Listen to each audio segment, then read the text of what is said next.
Hello students, welcome in thermodynamics class. Today's topic is Hess's law. हैस का स्थिर ऊर्जा संकलन नियम। इस नियम का प्रतिपादन हैस ने 1840 में किया। इस नियम के अनुसार यदि कोई रासायनिक परिवर्तन दो या दो से अधिक विधियों द्वारा एक या अनेक पदों में कराया जाए तो संपूर्ण परिवर्तन में उत्सर्जित या अवशोषित ऊष्मा की मात्रा समान होती है, चाहे परिवर्तन किसी भी विधि से किया हो। कहने का तात्पर्य है, यदि हम कोई रिएक्शन कराएं और बहुत सारी रिएक्शन हम देखते हैं, वो कई रिएक्शंस एक ही स्टेप में कंप्लीट हो जाती है। कई रिएक्शंस बहुत सारे, पहले ए बी में कन्वर्ट होता है, बी सी में कन्वर्ट होता है, सी डी में कन्वर्ट होता है, अगेन फिर फाइनल प्रोडक्ट बनता है। हम देखते हैं, इसका कहने का तात्पर्य है कि यदि वो अलग अलग होगी तो भी हम देखेंगे कि उनका ऊष्मा की मात्रा समान होगी। हम एक पद विधि द्वारा देखते हैं, C+O2 कन्वर्ट इनटू CO2। इसमें 94,300 कैलोरीज हुई। दो पद विधि मतलब हम एक बार हमने देखा कार्बन डाइऑक्साइड एक ही स्टेप में बन गया, इसमें दो बार में बन रहा है। पहले कार्बन मोनोऑक्साइड बन रहा है, CO बन रहा है, जिसमें कि 2600 कैलोरीज होगी और उस 26,000 कैलोरीज होगी। उसके बाद 68,300 कैलोरीज है। Second CO plus half O2 CO2 में कन्वर्ट होगा तो दोनों पदों में उत्पन्न ऊष्मा का योग हम देखते हैं लगभग बराबर ही, दोनों का बराबर आ रहा है 94,300 कैलोरी, जो एक पद विधि से ऊष्मा के समान है। सैद्धांतिक व्युत्पत्ति इस हैस नियम की ऊर्जा संरक्षण के आधार पर की जा सकती है। माना कि किसी पदार्थ A को Z में परिवर्तित करना है, यह कई विधियों से तथा कई पदों में किया जा सकता है। पहली विधि में एक ही पद में Z कप बन जाता है, जिसमें Q1 कैलोरी ऊष्मा उत्पन्न होती है। दूसरी विधि में परिवर्तन निम्न प्रकार से होता है। पहले वाली में A डायरेक्ट Z में कन्वर्ट हो गया और Q1 उसकी ऊष्मा हो गई। सेकेंड वाली में A पहले B में कन्वर्ट होता है, फिर C में कन्वर्ट होता है, फिर Z में कन्वर्ट होता है। यदि इन पदों में क्रमश Q1, Q2, Q3 ऊष्मा उत्पन्न होती है तो इनके ऊष्मा रासायनिक समीकरणों की निम्न प्रकार से लिखा जा सकता है। A जब B से कन्वर्ट होगा Q1, B C में Q2, C Z में Q3। उत्पन्न होने वाली कुल ऊष्मा Q2 हम लिख सकते हैं Q1 plus Q2 plus Q3। हैस नियम के अनुसार Q1 जो कि एक स्टेप में हुई थी वो बराबर होगी Q2 के, जो कि कई चरणों में संपन्न हुई है। हम डायग्राम में भी देख रहे हैं, यहाँ पे A से डायरेक्ट Z में जा रही है Q1 और A से Z में 3 स्टेप में कन्वर्ट हो रही है। यदि हैस का नियम सत्य नहीं है और माना कि Q2 ज़्यादा है Q1 से, अर्थात A को अनेक पदों द्वारा Z में परिवर्तन करने पर और फिर Z को A में एक ही पद पर परिवर्तन करने पर Q2 माइनस Q1 ऊष्मा उत्पन्न होगी। इस प्रक्रम को अनेक बार दोहराने पर बहुत अधिक ऊष्मा उत्पन्न की जा सकती है, परंतु यह ऊर्जा संरक्षण नियम के विपरीत है। अतः Q1 का मान निश्चित रूप से Q2 के समान होगा। हीट ऑफ कंजर्वेशन हमें पता है कि वो बराबर रहती हैं। Hess's law of constant heat summation. The energy change accompanying chemical process are governed by a general principle known as Hess's law. This law states that the amount of heat involved or absorbed in a process is the same whether the process takes place in two or more different ways in one step or in several steps. Let us suppose that a substance A can be changed into Z directly. When A converts into Z, Z plus Q1, that is del H is equals to minus Q1, where Q1 is the heat evolved in the direct change. When the same change is brought about in stages, A convert into B plus Q1, B into C plus Q2, C into Z plus Q3. The total heat is equals to Q2 will be equal to Q1 plus Q2 plus Q3. According to Hess's law, Q1 is equals to Q2. If it is not so, let Q2 is greater than Q1. Then, by transforming A to Z through stages and transforming directly back to A, there will be a gain of heat energy Q2 minus Q1. By repeating the process again and again, unlimited time, heat energy will be developed in the isolated system. This goes against the first law of thermodynamics. Hence, Q1 must be equal to Q2. Diagram इसमें हम बता रहे हैं वापस same, यहाँ हमने आपको carbon वाला एग्जाम्पल लेके बताया है डायग्राम में. Example of Hess's. Burning of carbon to carbon dioxide. Carbon can be burned to carbon dioxide directly, or it may first change to carbon monoxide, which may then be oxidized to carbon dioxide. First, C plus O2 gives CO2. Del H will be 94.05 kilocalories. In second way, carbon plus half O2 gives CO, and del H is minus 26.42 kilocalories. CO plus half O2 gives CO2. Del H is equals to minus 67.71 kilocalories. Overall change gives C plus O2 gives CO2, that is 94.1 minus 94.1 kilocalories. Now, what are the applications of Hazel's law? हम पहले English में describe करेंगे, फिर हम हिंदी में बताएंगे. Calculation of enthalpy of reaction. With the help of Hazel's law, it is possible to calculate enthalpies of many reactions which cannot be determined experimentally. For example, it is extremely difficult to measure the heat evolved when carbon burns in oxygen to form carbon monoxide. C plus half O2 gives CO. From the Hazel's law, it is known that the heat evolved in the combustion of 1 mole carbon dioxide is same whether the reaction take place in single step, as C plus O2 gives CO2, and del H is equals to minus 94.05 kilocalories, or in 2 steps, means first carbon and oxygen react to give carbon monoxide, then the carbon monoxide again react with oxygen and convert into carbon dioxide. Although in first step X kilocalories evolved, in second Y kilocalories. Although X, the heat change involved in the combustion of carbon monoxide, cannot be determined easily.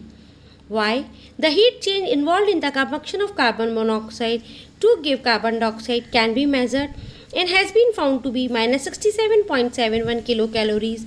According to Hazel's law, we can calculate X. Because we know X plus Y is equals to minus 94.05 kilocalories, or X is equals to minus 26.34 kilocalories. That is, the heat of combustion of carbon to give carbon monoxide is minus 26.34 kilocalories. अनुप्रयोग. Has नियम का प्रमुख अनुप्रयोग यह है कि हम ऊष्मा रासायनिक समीकरणों को बीजगणितीय समीकरण के समान जोड़, घटा, भाग तथा गुणा कर सकते हैं. इससे अनेक ऐसी अभिक्रियाओं की ऊष्मा की गणना की जा सकती है जिनको प्रयोगात्मक रूप से नापना संभव नहीं है. इसके प्रमुख उपयोग निम्नलिखित हैं. पहला, अभिक्रिया एंथैल्पियों की गणना. हैज़ के नियम की सहायता से ऐसी अभिक्रियाओं की अभिक्रिया एंथैल्पियों की गणना की जा सकती है जिनका प्रायोगिक निर्धारण संभव नहीं होता. उदाहरणतः जब कार्बन को जलाकर कार्बन मोनोऑक्साइड बनाते हैं तो उत्सर्जित ऊष्मा का मापन बहुत कठिन होता है. मैं इसको वापस पूरा नहीं समझा रही हूँ, ये हम ऑलरेडी पहले समझ चुके हैं.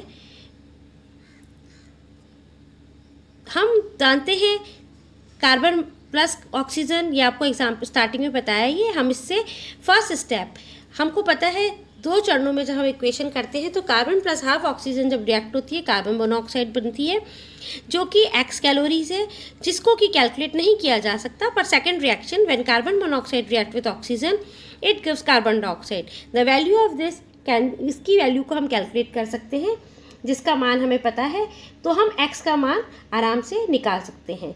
मतलब कार्बन के दहन से कार्बन मोनोऑक्साइड बनने के लिए अभिक्रिया एंथैल्पी का मान हम कैलकुलेट कर सकते हैं. Second is determination of enthalpy change of slow reaction. Haas's law is extremely useful in determining enthalpy change of those reactions which take place extremely slowly. For example, the transformation of rhombic sulfur into monoclinic sulfur is so slow that direct measurement of enthalpy change is not possible, but the enthalpy of combustion of rhombic sulfur are known to be respectively. When S, that is rhombic form में, when react with carbon dioxide gas, oxygen gas, not carbon dioxide, it is oxygen gas, it convert into SO2 gas. Enthalpy is equals to minus 297.5 kilojoules. When as monoclinic sulfur react with oxygen and convert into SO2, it gives minus 300 kilojoules. Subtracting one from second, we rearranging means monoclinic minus rhombic sulfur, del H is equals to minus 2.5 kilojoules. The transformation of 1 mole of rhombic sulfur into monoclinic sulfur is accompanied by absorption of kilocalories of heat. मंद अभिक्रिया के enthalpy परिवर्तन का निर्धारण। हम with the help of Hess's law कई ऐसी अभिक्रिया होती हैं जिनका हमें एंथैल्पी परिवर्तन ज्ञात करना बड़ा मुश्किल होता है। हम इससे उसको भी निकाल सकते हैं। हैस के नियम अनुसार अत्यंत मंद गति से संपन्न होने वाली अभिक्रियाओं के एंथैल्पी परिवर्तन का निर्धारण किया जा सकता है। उदाहरणतः रॉम्बिक सल्फर और मोनोक्लिनिक सल्फर, मतलब विषम लंबाक्ष सल्फर या एकांत ताश सल्फर में परिवर्तन इतनी मंद गति से होता है कि इसमें हुए एंथैल्पी परिवर्तन का मापन संभव नहीं होता। हम जानते हैं रॉम्बिक सल्फर और मोनोक्लिनिक सल्फर की दहन एंथैल्पियाँ माइनस 297.5 तथा माइनस 300 किलोजूल्स है। अर्थात हम दोनों रिएक्शन को लेंगे और जब हम सब्ट्रैक्ट करेंगे तो हमारा उन 1 मोल रॉम्बिक सल्फर से मोनोक्लिनिक में कन्वर्ट होने का ऊष्मा अवशोषित आ जाती है। Third application is calculation of enthalpy of formation.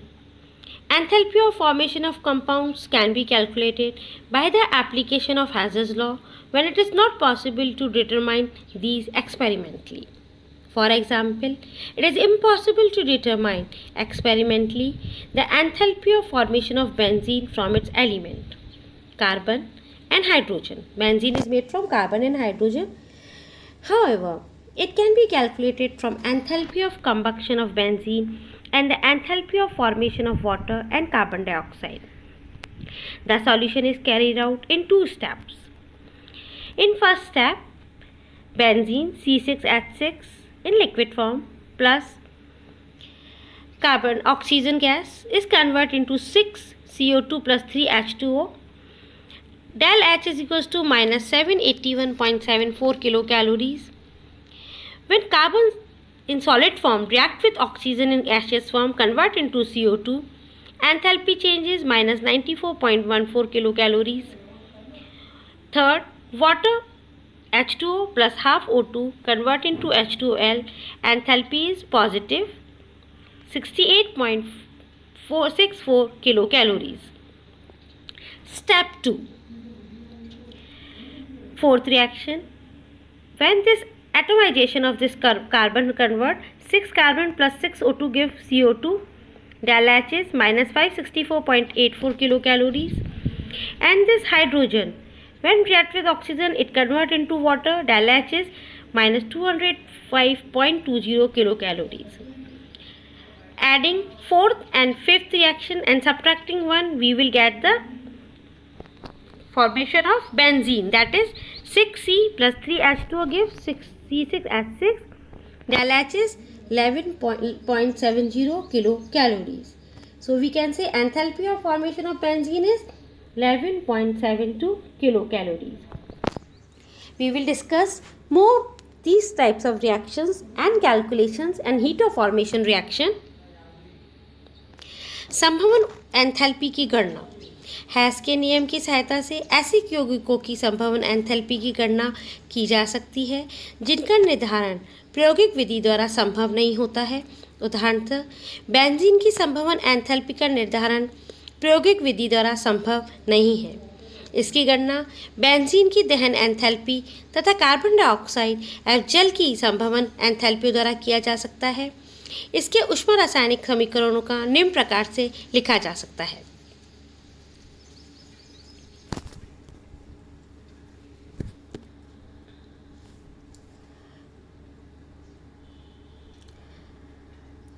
हम सेम चीज़ इंग्लिश में पूरा डिस्कस कर चुके हैं, मुझे लगता है वापस बोलने की ज़रूरत नहीं है। हमने